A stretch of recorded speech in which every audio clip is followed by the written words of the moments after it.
14 banques, 4 établissements financiers, 18 établissements de crédit. Le taux de bancarisation au Burkina Faso, supérieur au plancher de 20%, atteint les 40% lorsqu'on intègre le système financier décentralisé. Et pourtant, le Burkina Faso vient de loin. Le pouvoir public, les autorités monétaires et certaines directives comme le droit au compte ont permis de changer la donne. Les banques ne sont pas restées les bras croisés. On a un réseau bancaire qui devient de plus en plus étoffé, qui devient de plus en plus, dense, et qui va jusqu'au fin fond de nos populations. Il y a également l'articulation en le secteur de la banque, le secteur de la microfinance, qui a permis de faire du refinancement, le secteur de la microfinance, et qui a permis à ce secteur-là d'aller financer à la base.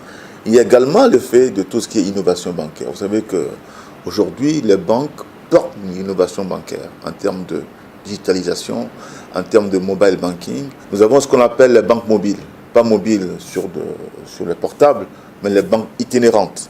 Les banques vont dans les villages, sur des camions.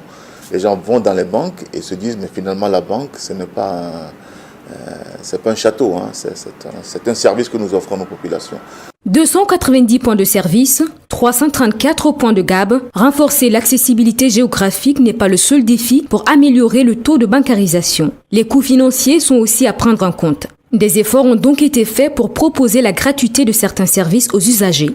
Aujourd'hui, on a 19 services qui ont été rendus gratuits aux usagers. Les banques sont devenues accessibles. Les frais bancaires ont été allégés. Et aujourd'hui, tout cela concourt véritablement à une véritable bancarisation de nos populations.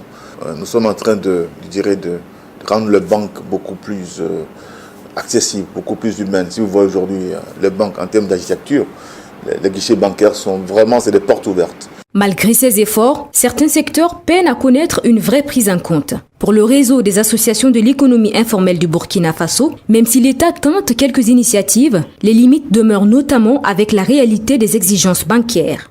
Quand vous prenez en 2013-2012, où il y a eu les mesures sociales du gouvernement pour accompagner le secteur informel et les femmes, on a dit à chaque association ou à chaque membre d'ouvrir un compte. Quand vous repartez en arrière aujourd'hui, tous ces comptes sont fermés parce que c'est des ajouts. Si vous créez une institution financière où vous voulez des clients, les gens viennent. Maintenant, au bout de 2-3 mois, tu veux un crédit, on te sort des conditions que tu ne peux pas, des garanties.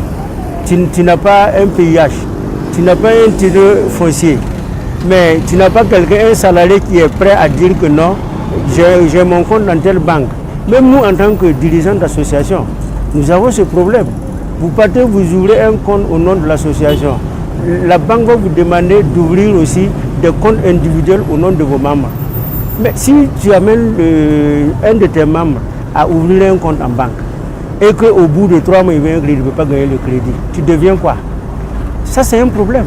L'accès au crédit semble pour beaucoup l'un des déterminants dans le pas vers la banque. Contrairement au secteur informel, celui agricole attend l'opérationnalisation de la banque qui lui est dédiée, la Banque agricole du Faso. Elle pourra pallier l'insuffisance de financement par un investissement massif dans un secteur très porteur. La BADF est d'ailleurs vue par l'Association des banques et établissements financiers comme un élargissement de l'offre bancaire. Sur la totalité des secteurs d'activité, il reste de la marge à combler. Et je pense que le travail qui reste à faire est important. On ne va pas se réjouir de ces chiffres-là. Ce qui a été fait, c'est vrai, il faut le souligner, mais nous avons encore nous avons du travail, nous avons du pain sur la planche. C'est notre rôle en tant que banquier, c'est quoi? C'est de financer l'économie.